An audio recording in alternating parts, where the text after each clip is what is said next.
Hey family, we're back. It's a big night. We've been working on the chassis for the dune buggy for quite a while now. It's to the point where it's ready to get some paint.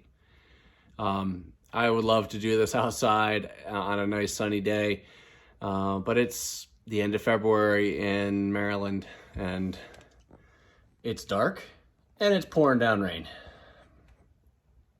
Not painting outside tonight. So I turned on the bullet heater and heated up the garage a little bit, made sure that the pans were nice and warm, not hot to the touch, but nice and warm because the instructions on the paint say to make sure that your surface is at least 50 degrees and ideally between 55 and 70. So I'm going to walk you through some of the product that I've decided to use. I went back and forth and I had initially bought, and I actually still have, the first product I bought. I was gonna use this. It's Rust-Oleum's 2-in-1 Rust Reformer and Sealer. It's a good product. Paint it right over. It's almost like a POR 15 type of thing. Paint it over the rust. It creates an oxidizing reaction, stops the oxidation that rust is, and locks it in place. You knock off any of the scale, so on and so forth. It's good. It really is. It's a good product. It's a good, solid product. But I decided to go a little bit further. And I was talking with a friend, and he works on a farm, and he said, look, I've had the same tractor for 20 years. My dad had it before that. He had it for 20 years. Before my dad, it was my grandfather's. He had it for 20 years. He's like, it's a tractor we all started on. And guess how many paint jobs it's had since it was new? Had the original one back in the 1940s, and they painted it in the 80s. And I looked at this thing. It's great. It really is. And for a farm implement, they're going to get beat up. So what did you guys paint it with? Tractor paint, rust preventative sealer primer or sandable primer. This is my gray base coat. This one I'm going to use as my primer. Once that's cured, I have a top coat. Tractor, truck, and implement paint.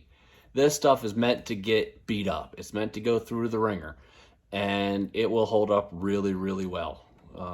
I've seen it in action. I've seen it last. And the great part is you get a stone chip, you get something gets dinged, you go back and you get some more of this, okay? So we're going to start tonight. There is a lot of content in this primer. There's a lot of pigment in here. So one of the things we really need to do is we need to make sure this is getting mixed up really well. So we're going to pop it open and we're going to start mixing it with a paint stick.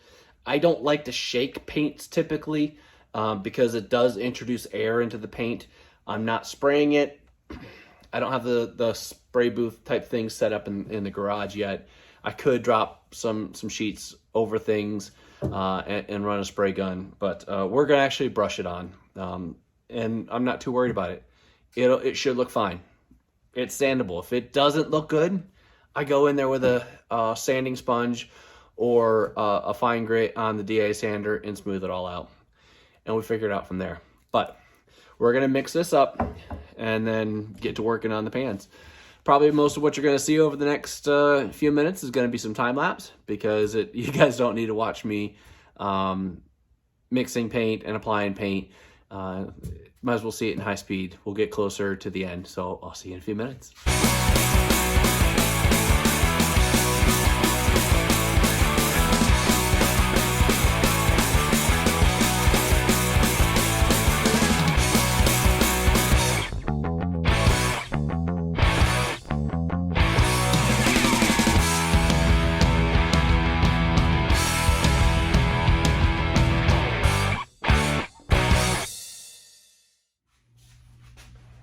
And that's the first coat on the top. I'm gonna get around back and start working on painting the back side of the pans, but you guys don't want to see any more of me painting tonight.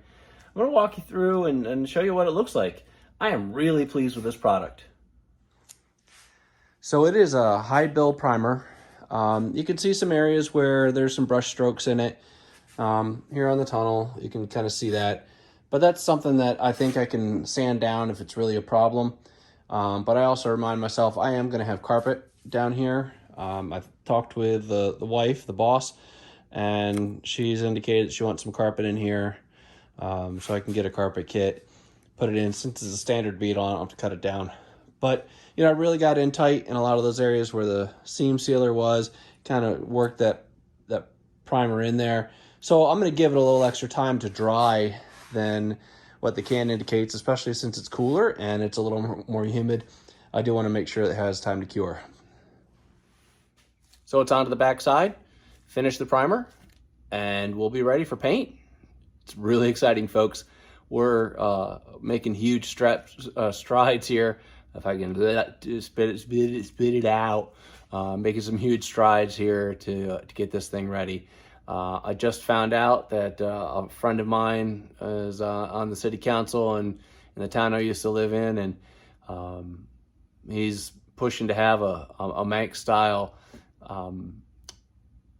festival later in the late summer. So he's kind of, I don't know, he's throwing the gauntlet out there. I gotta get there one way or another. We're gonna get to that show. We're gonna have a good time. Once it gets official, I'll share some of the information. Hopefully some more folks can get out there. We'll get some more Manx dune buggies or Manx style dune buggies out to the show. All right. In the meantime, you guys be safe. I'll look forward to seeing you next time. Like, comment, subscribe below. I appreciate anybody that watches the video. Make sure you're telling your friends, because hey, I'll keep putting the videos up, but I love to see more people out there. All right. Thanks. See you later. Bye.